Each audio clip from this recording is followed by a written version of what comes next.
ദിവ്യാത്മാക്കൾക്കെല്ലാം വിനീതമായ നമസ്കാരം. നാം അഭിമാനിക്കുന്നു, എനിക്ക് മക്കളുണ്ട്, സമ്പത്തുണ്ട്, വീടുണ്ട്, സുഹൃത്തുക്കളുണ്ട്, മാന്യന്മാരായ വ്യക്തികൾ എനിക്ക് വേണ്ടി ജീവൻ പോലും ബലിയർപ്പിക്കാൻ തയ്യാറായവരുണ്ട് എന്നെല്ലാം നമ്മളിൽ പലരും അഭിമാനിക്കാറുണ്ട്.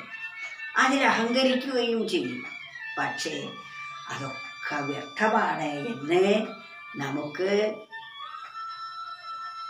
അന്ത്യകാലത്ത് ബോധ്യമാകും.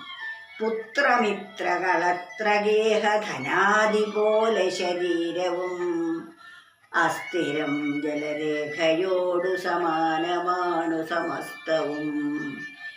ചത്തുപോമളവൊന്നുമേ ഒരുമിച്ചു പോരുകയില്ലഹോ, നിത്യനിർമ്മല നീ സദാഗരി ഗോവിന്ദ. എത്ര വലിയ ഒരു സത്യം നമുക്ക് വിളിച്ചറിയിച്ച് തരികയാണ്. എനിക്ക് അവരുണ്ട്, ഇവരുണ്ട്.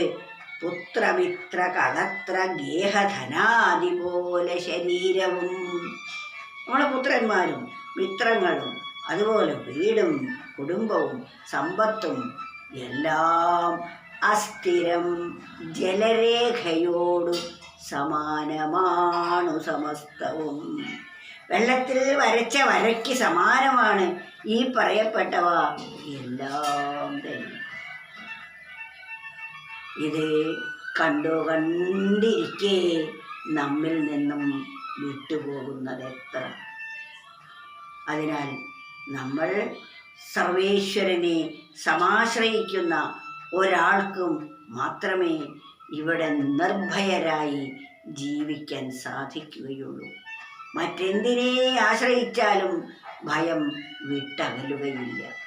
പുത്രമിത്ര കളത്ര ഗേഹധനാദി പോലെ ശരീരവും അസ്ഥിരം ജലരേഖയോടു സമാനമാണു സമസ്തവും. ചത്തുപോം അളവൊന്നുമേ ഒരുമിച്ചു പോരുകയില്ലഹോ, നിത്യനിർമ്മല നീ സദാഗതി ഗോവിന്ദ. ഗോവിന്ദനായിരിക്കുന്ന ഭഗവാനെ, അവിടുന്ന് മാത്രമേ എനിക്ക് ഗതിയായിട്ടുള്ളൂ. സദാസമയത്തും എന്നോടൊപ്പമുള്ളത് അങ്ങ് മാത്രമാണ് എന്ന ബോധം നമുക്ക് ഉറച്ചു കിട്ടണം. അതാണ് ജീവിതത്തിൻ്റെ ഏറ്റവും വലിയ സുരക്ഷ. ആ ബോധം ഉറച്ചാൽ മാത്രമേ നമുക്ക് സുരക്ഷാബോധം ഉണ്ടാവൂ. നമ്മൾ അപ്പോഴാണ് സുരക്ഷിതരാകുന്നത്. ബാക്കി ഒന്നിനാലും ഉണ്ടാകുന്ന സുരക്ഷയേ ആകുന്നില്ല എന്നതാണ് വാസ്തവം. അതിനാൽ ഈ സുഭാഷിത രത്നത്തെ നമ്മൾ എപ്പോഴും നമ്മുടെ മനോമുകുരത്തിൽ സൂക്ഷിച്ചുകൊണ്ട് നടക്കേണ്ടതാണ്. എപ്പോഴും ഇത് അയവിറക്കുകയും ആ സർവേശ്വരനിൽ തന്നെ സമർപ്പിക്കുകയും ചെയ്യേണ്ടതാണ്. അപ്പോൾ മാത്രമേ നമുക്ക് ശാശ്വതമായ സമാധാനവും സുരക്ഷാബോധവും ഉണ്ടാവുകയുള്ളൂ.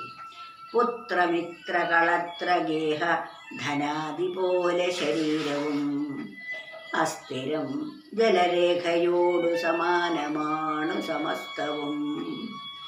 ചത്തുമോമളവൊന്നുമേ ഒരുമിച്ചു പോരുകയില്ലഹോ, നിത്യനിർമ്മല നീ സദാഗതി ഗോവിന്ദ.